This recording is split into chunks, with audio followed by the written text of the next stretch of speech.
Look, I want to jump into this. I was watching a bunch of your videos recently, and one of them, you were talking about straight out, look, I eat a dozen or 2 dozen eggs per day, 3 to 4 pounds of meat, and that's what you eat. And I'm sure when you tell most people that, they look at you and think, well, how is that possible? And I want to talk about that today and talk about some of the myths and some of the conceptions and misconceptions. Just to remind people, I spent a year as a vegan. I trained for an Ironman competition as a vegan, and I went through the whole thing. I got to be friends with some of the top vegans like John Joseph and Rich Roll. I also had Charles Poliquin come in here during that movie and call them all idiots. It was fascinating at the time, and may he rest in peace, by the way. It was great to have Charles here. And he's like the bad guy in the movie, but later as I went back to meet, I kind of understood what he was talking about. But I've been through that lifestyle. And towards the end of that year, I was just asking myself, am I staying vegan to be dogmatic? Because I have a tendency to do things until they're not worth doing anymore, like drinking and drugs. And I thought, wait a second. And I remember I had some sushi and some red meat a year later, and my body was like, yep, this is where we want to be. So I've been there. I'd love to get your experiences. Where do we start? What are most people's initial reaction when they hear about your lifestyle, your diet?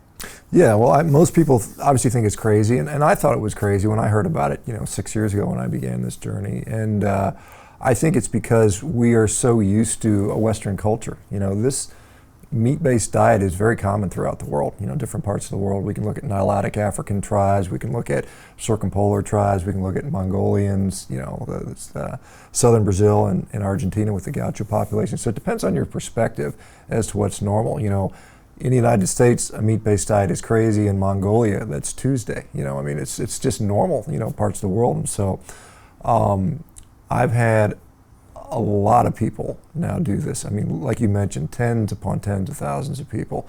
And so now we have more data points that are showing that there is something here, and we are seeing significant improvement. I think, we're seeing this big push towards plant-based. You can't not be aware of this, right? And so what we're ultimately going to see with that is a drive to more and more processed foods. And this is the problem. This is why we see people that go on a whole food plant-based diet, they do see some improvement in their health. The same thing we're happening when we go on a whole food animal-based diet. The same things start to happen. The difference is with a whole food animal-based diet, you don't have the issues with fragility, healing issues, the mental health issues that are often associated. We have several scientific studies that show that plant-based diets are associated with higher rates of mental health disorders, osteoporosis and fractures, poor healing, and then all kinds of different deficiency states, stunting in children.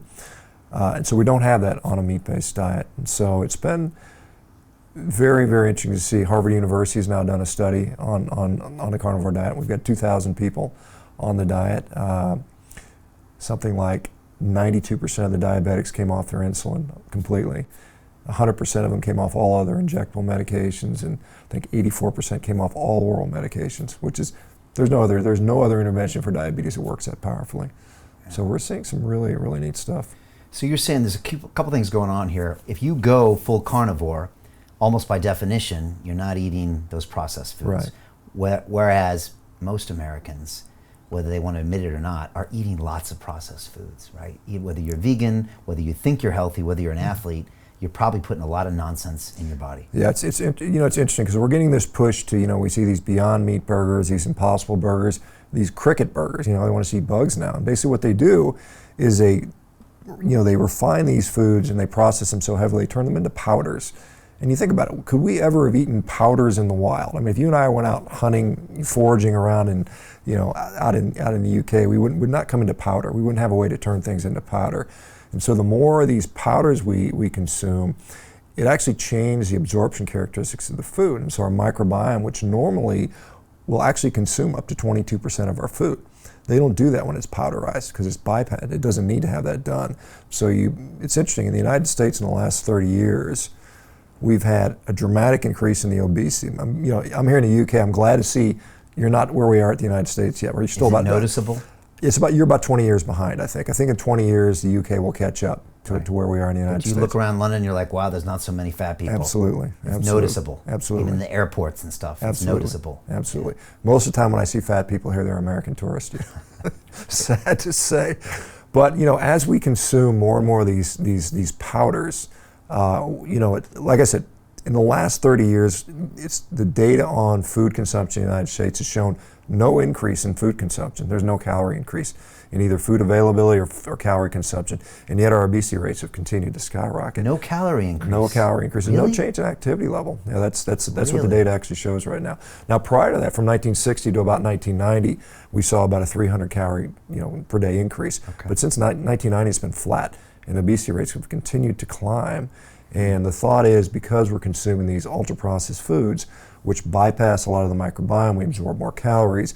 We also set ourselves up for gut dysbiosis, gut permeability issues, and that drives continued, weight gain. So it's a very interesting dynamic. Wow, that surprises me. I just assumed we were drinking more, sweet drinks, and there was more high fructose corn syrup. We're actually eating a little bit less sugar than we were 15, 20 years ago, surprisingly. Wow. But our caloric consumption has not really gone up at all. But we're heavier, and we're definitely heavier. Yeah. And that's because what you think is the makeup of the food. I think and what's happening the to our nature and the gut quality of biome. the food has changed significantly, so that it's not what we eat. The calories are not what we eat; it's what we actually absorb. Right. And so, if we're absorbing more of the calories, we don't have to eat as much to do that. And the nice thing about a meat-based diet is there's a difference between acellular food, these are the powders, and food that's still in its whole form. So when you take a steak, piece of chicken, an egg, or even ground beef, the cells are still intact. But once you put it through that high-level industrial processing, all the cells have been broken down. The energy, particularly with carbohydrates, there's so much more available to us, and so we just basically absorb more calories. Hey, it's Brian Rose, founder of the DeFi Academy. I've told you my 4-week crypto bootcamp is amazing, but don't take my word for it. This is what my students are saying. The DeFi Academy was an amazing experience for me. It took me totally out of my comfort zone. In this course, I was challenged, I was held accountable, and pushed to do things that honestly weren't always easy. It's been phenomenal, and I can't believe we're already up on our 4 weeks. It has flown by. Going through this DeFi accelerator by far was one of the best courses I've taken. You do this course, you really get into the nitty-gritty of the activities that will make you comfortable with decentralized finance. Thank you so much to Brian and everyone at London Real and the DeFi Academy for even putting together an amazing course like this. Anybody else that wants to do it, please sign up. It is well worth the money.